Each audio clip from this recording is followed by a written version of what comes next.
Oh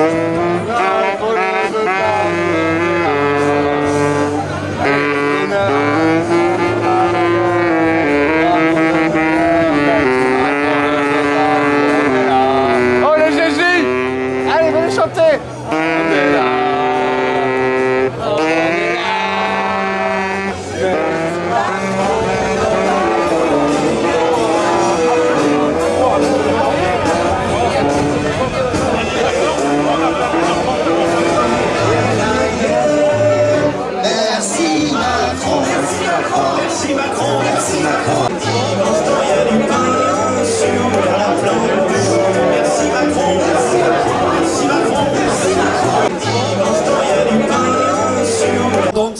C'est la raison pour laquelle on se trouve aujourd'hui devant l'hôpital Georges Clemenceau.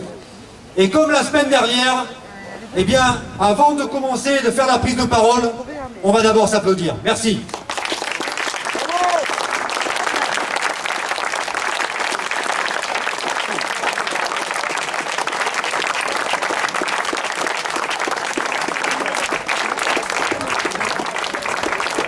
À toutes et à tous. Ce 2 juin, dans le Var, nos 2 rassemblements se font devant des EHPAD, établissements d'hospitalisation pour personnes âgées dépendantes. Ce soir, nous sommes devant l'hôpital Clemenceau, établissement recevant du SSR et un EHPAD dont les résidents ont été fortement touchés par le Covid ainsi que le personnel. Mais ils ont continué à être présents, à prendre soin des personnes âgées, à être tout simplement professionnels, de bons professionnels. Le choix d'être présent ici est dicté par des luttes menées depuis plus de 3 ans dans ces établissements qui accueillent des personnes âgées dépendantes.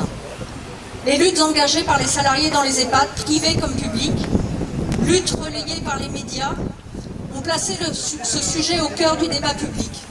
Et la France a découvert l'indignité avec laquelle sont traitées les personnes âgées. Les personnels ne veulent plus garder le silence. Ils, elles, dénoncent des conditions de travail déplorables et ne veulent plus être les complices d'une maltraitance institutionnelle.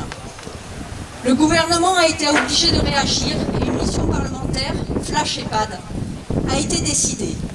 Le 13 septembre 2017, cette commission parlementaire a donné son rapport sur l'état des lieux des conditions de travail des salariés et de vie des résidents et l'a intitulé « La France ne fait pas son devoir auprès des personnes âgées ».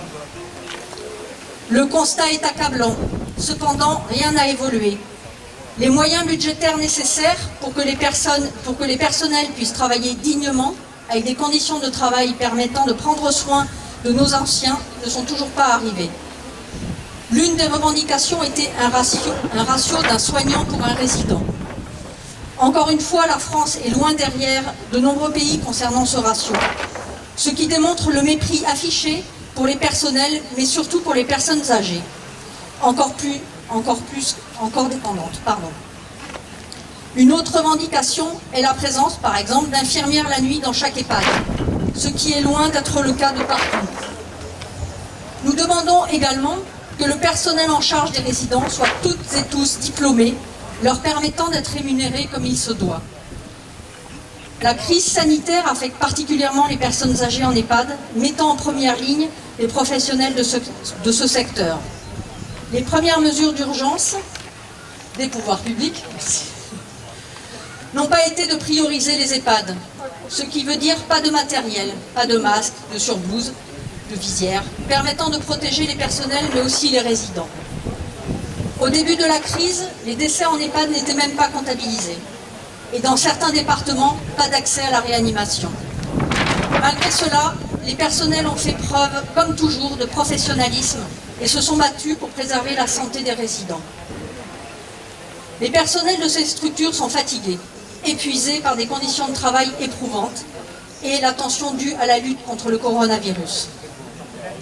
La seule réponse du gouvernement est l'annonce d'une prime, dont le décret d'application n'est toujours pas sorti. La CGT existe, oui, elle existe bien même. Mais elle exige énormément. Mais elle exige aussi, et surtout, la mise en place d'un financement pérenne et solidaire pour la prise en charge de la perte d'autonomie et la création d'un grand service public de la santé et de l'action sociale.